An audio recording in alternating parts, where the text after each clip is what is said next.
하나님께서 넉넉하신 은혜로 오늘도 함께해 주실 줄로 믿습니다. 다 같이 사도신경으로 신앙 고백 같이 하심으로 새벽 예배 하나님께 함께 드리십니다. 전능하사 천지를 만드신 하나님 아버지를 내가 믿사오며 그 외아들 우리 주 예수 그리스도를 믿사오니 이는 성령으로 잉태하사 동정녀 마리아에게 나시고 본디오 빌라도에게 고난을 받으사 십자가에 못 박혀 죽으시고 장사한 지 사흘 만에 죽은 자 가운데서 다시 살아나시며 하늘로 오르사 전능하신 하나님 우편에 앉아 계시다가 저리로서 산 자와 죽은 자를 심판하러 오시리라. 성령 믿사오며 거룩한 공예와 성도가 서로 교통하는 것과 죄를 사해 주시는 것과 몸이 다시 사는 것과 영원히 사는 것을 믿사옵나이다. 아멘. 할렐루야. 오늘 함께 보실 하나님의 말씀은 사사기 1장 16절 내부터 23절 말씀까지입니다. 사사기 1장 16절에서 23절 말씀까지 한 절씩 교독하시겠습니다. 모세의 장인은 겐 사람이라 그의 자손이 유다 자손과 함께 종려나무 성읍에서 올라가서 아란 남방의 유다 황무지에 이르러 그 백성 중에 거주하니라.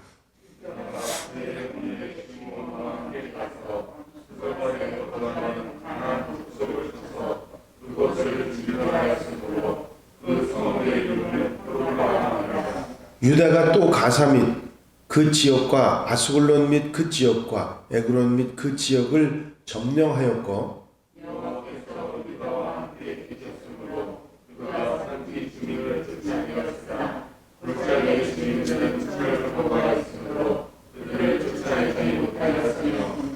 그들이 모세가 명령한 대로 헤브론을 갈렙에게 주었더니 그가 거기서 아낙의 세 아들을 쫓아내었고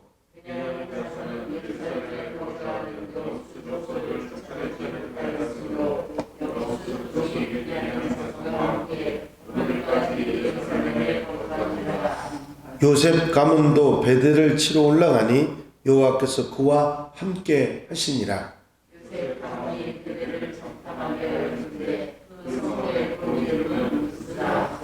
아멘. 할렐루야. 오늘 본문 가운데 유다 민족이 아닌 다른 민족에 관한 얘기가 잠깐 나옵니다. 모세의 장인이었던 이드로와 그 이드로의 후손에 관한 이야기가 등장하죠. 이드로는 겐의 후손이었기 때문에 그 후손들을 겐 사람이라고 불렀습니다. 이 겐 족속은 이스라엘 민족은 아니었지만 그 이름을 우리가 기억해야 할 필요가 있습니다. 왜냐하면 성경 여기저기서 흘러가듯 이야기하지만 아주 중요한 역할을 하고 또 이스라엘 민족과 늘 함께 같이 나타나기 때문이지요. 모세가 애굽 사람을 죽이고 도망자 신세가 되었습니다. 그렇게 도망을 다녀서 미디안 광야에 오게 되는데 그 과정에서 시보라라고 하는 여인을 만나서 결혼을 하게 되는데 그 시보라의 아버지가 바로 이드로였습니다. 이드로에게는 호밥이라 불리는 아들이 있었는데 시보라의 오빠 오라비지요. 이스라엘 백성이 출애굽하고 나서 광야에서 머물러 있을 때 모세는 처남인 이 호밥에게 이스라엘과 함께 해달라고 부탁을 합니다. 그들은 유목을 주업으로 하는 유랑족이었기 때문에 광야의 길에 밝았고 이스라엘 백성들의 눈과 길잡이가 되어줄 수 있는 그런 사람들이었습니다. 호밥은 처음에는 모세의 청을 거절했지만 모세가 간곡하게 부탁을 하자 더 사양하지 못하고 이스라엘 백성들과 함께 광야 생활을 하게 됩니다. 청컨대 우리를 떠나지 마소서 당신은 우리가 광야에서 어떻게 짐칠 것을 아나니 우리의 눈이 되리이다. 우리와 동행하면 여호와께서 우리에게 복을 내리시는 대로 우리도 당신에게 행하리이다. 민수기 10장 31절에서 32절에 있는 말씀입니다. 모세가 호밥에게 약속했던 것처럼 가나안을 정복한 이스라엘 백성들은 이 개인 족속에게도 기업을 분배했습니다. 맨 처음 그들이 머문 곳은 종려나무 성읍이었는데 이 종려나무 성읍이라고 하는 말은 여리고를 뜻하는 것입니다. 여리고는 이미 완전히 무너진 그런 곳이었기 때문에 그 지역에 천막을 치면서 머물렀던 것 같습니다. 그러다가 유다 지파가 이 정복 전쟁을 할 때 함께 올라가서 아랏 남방을 정복하고 그곳에 정착을 하게 됩니다. 물론 겐 족속의 일부는 북방으로 올라가기도 했습니다. 사사기 4장에서 보면 하솔왕 야빈의 군대 장관 시스라가 헤벨의 아내 야일에게 죽임을 당하는 이야기가 나오는데 바로 그들이 겐 족속이었습니다. 사울이 아말렉 족속을 칠 때 아말렉 족속들 틈에 섞여 사는 겐 족속 사람들이 있었는데 사울은 그들에게 미리 피신을 하라고 알려준 다음에 아말렉을 통벌하는 그런 모습들을 보게 됩니다. 또 이방인이었지만 레위 사람처럼 레위 자손들처럼 성전 봉사를 할 수 있었던 유일한 이방인 레갑 족속이 등장을 하는데 레갑 족속 역시 겐 족속이었습니다. 이외에도 겐 족속들은 충직하고 신실한 이미지로 성경 곳곳에 등장을 하고 있습니다.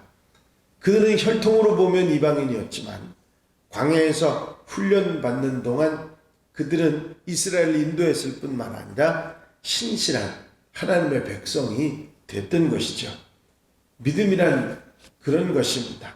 처음에는 그저 매형이 부탁하니까 함께 길을 나섰지만 이 동행 가운데 광야의 여정 가운데 함께 하시는 하나님을 만나게 되고 믿음의 사람들로 바뀌어 갔던 것입니다.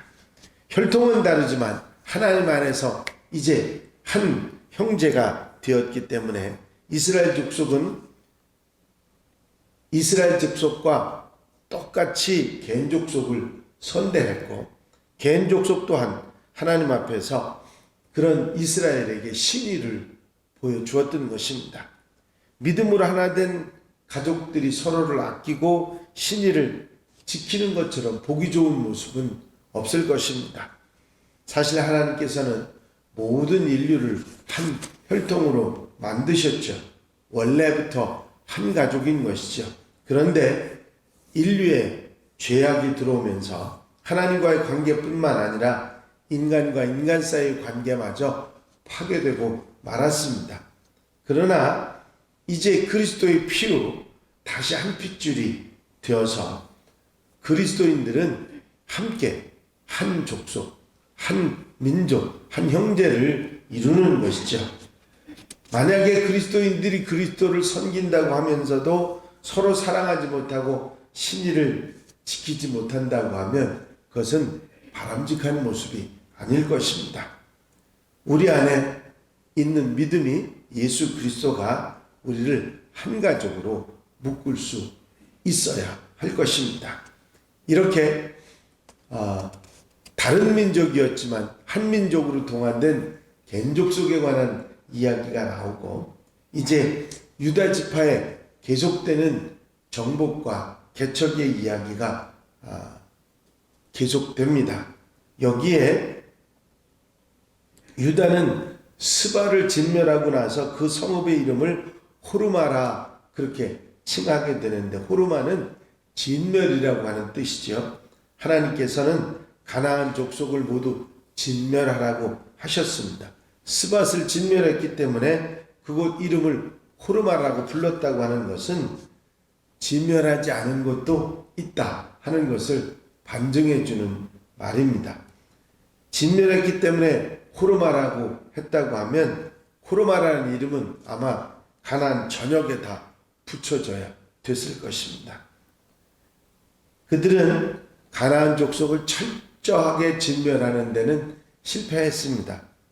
말씀드렸죠? 능력이 없어서가 아니라 욕심 때문이었다. 그렇습니다.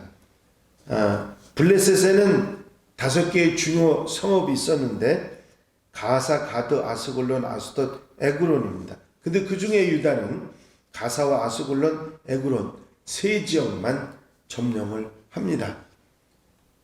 이 블레셋 지역이죠. 그런데 이 블레셋은 세력을 키워서 다시 빼앗겼던 성읍들을 되찾고 이스라엘이 다윗이 블레셋을 진멸하기 전까지 그들은 이스라엘의 주요 대적이 돼서 철저하게 이스라엘을 괴롭히는 하루 이틀도 아니고 300년 동안 이스라엘을 괴롭게 하는 그런 존재들이 됩니다. 지금까지도 그런 모습들이 보이지요. 이 블레셋이 바로 팔레스타인입니다. 하나님께서는 우리에게 철저한 순종을 요구하셨어요. 믿음에 있어서 대충이라는 것은 있을 수가 없습니다. 불순종의 씨앗을 남겨두면 그게 불씨가 돼서 결국 큰 불이 돼서 우리를 힘들게 할 수 있는 것입니다. 하나님께서 우리에게 순결한 신앙을 요구하시는 원인이기도 합니다.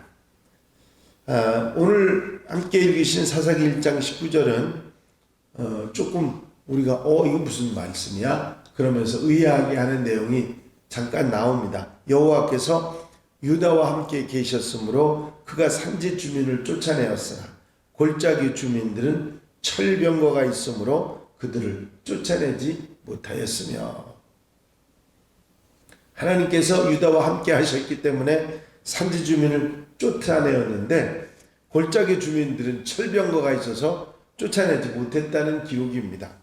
하나님께서 철병거를 가진 사람들에게는 함께 하시지 않았을까요?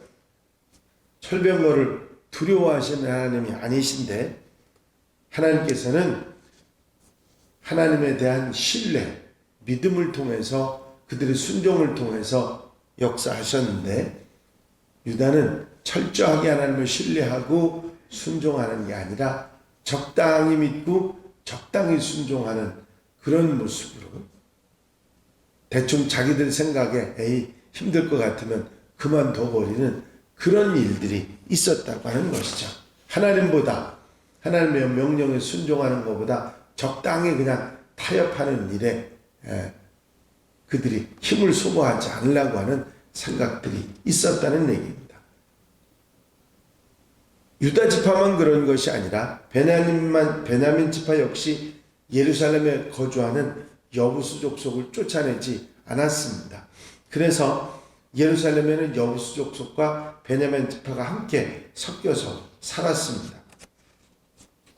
아마 유다와 연합해서 완전히 진멸을 했다고 하면 그들은 하나님보다 더 크고 강한 여부수 족속을 더 크게 생각해서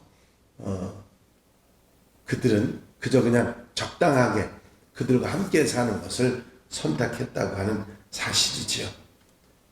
하나님께서는 항상 우리와 함께 하시고 우리에게 믿음을 요구하시고 순종을 요구하십니다. 그런데 그것을 적당히 했던 이스라엘은 그것이 불씨가 돼서 상당히 오랜 기간 고통을 받고 어려움을 당하고 그들이 하나님을 떠나고 불순종했을 때 결국은 상당한 어려움을 당하는 그런 일들을 볼 수가 있습니다. 하나님을 철저하게 믿고 순종하는 것, 그것이 승리의 열쇠이고 우리가 우리의 앞을 바로 개척해 나가는 사실이라는 그것을 우리는 절대로 잊어버려서는 안 될 것입니다.